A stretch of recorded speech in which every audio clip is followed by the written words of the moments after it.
Alright, our lesson today is over figurative language.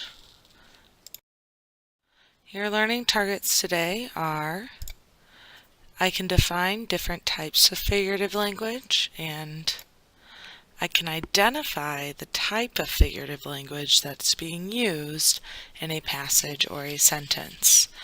So figurative language should be kind of a review for everybody, but we are going to go over it again so that we can complete page 143 in our narrative packet, and so that we can use it as we are writing our narratives.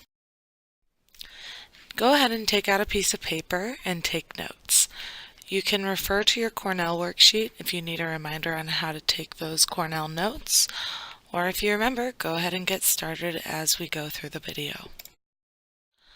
Okay, figurative language. Writers use figurative language to create mental images that help to convey their ideas to readers.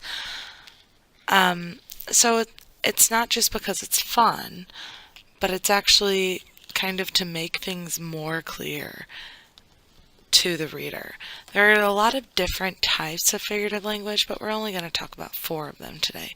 We're going to talk about simile, metaphor, personification, and imagery. So a simile is the comparison of two very different things using the words like or as. Now I'm feeling so fly like a G6. Do you ever feel like a plastic bag drifting through the wind? And can we pretend that airplanes in the night sky are like shooting stars? So we're going to look at these 3 and we say, okay, there's the word like, there's the word like, and there's the word like. That's why I've highlighted them in red.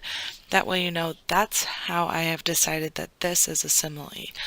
And also, there's a comparison of 2 different things. So I'm feeling fly.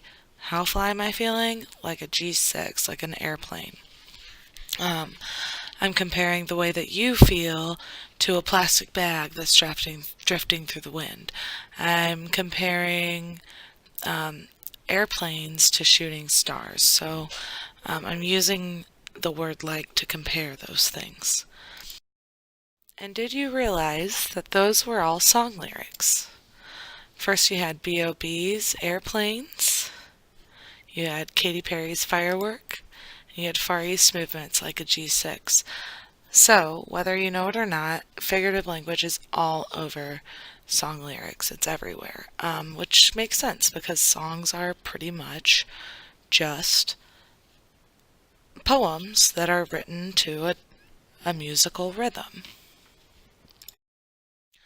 Okay, a metaphor is the comparison of 2 very different things again, but this time it's without using the word like or as. So like, life is a highway, or you're a falling star, you're the getaway car, you're the line in the sand when I go too far. Again, I'm not using the words like or as, so I don't say life is like a highway. I say it is a highway. I'm making that comparison without using the words like or as. Again, these are song lyrics, so figurative language is very evident in all music. Personification is the use of human characteristics or attributes that describe non-human things. So pretty much any Disney or Pixar movie ever made. For example, you got Olaf, who's a talking snowman. You got a talking fish named Nemo. You have a talking teacup, and you have a talking tree.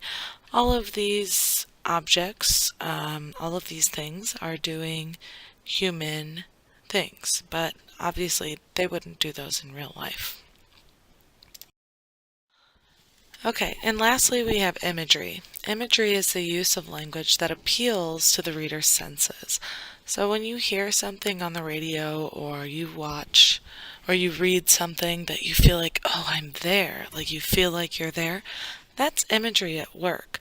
So for example, we have this excerpt from the song Superman, and it says, I took a walk around the world to ease my troubled mind. I left my body laying somewhere in the sands of time. I watched the world float to the dark side of the moon. So we can obviously see a lot of this stuff happening. We can see somebody's laying their body somewhere, or we can see the world float. But it's also not only about creating images, like visual images, but it's about what you hear and what you smell and what you taste. So make sure that you don't get confused with that and you don't just associate the word imagery with images, because it can be your nose, it can be your ears or your mouth. It doesn't have to be just your eyes. So you should be able to complete page 143 in your narrative packet now. If you can't, I recommend going back and watching some of this video so that you have a better idea of those 4 different types of figurative language.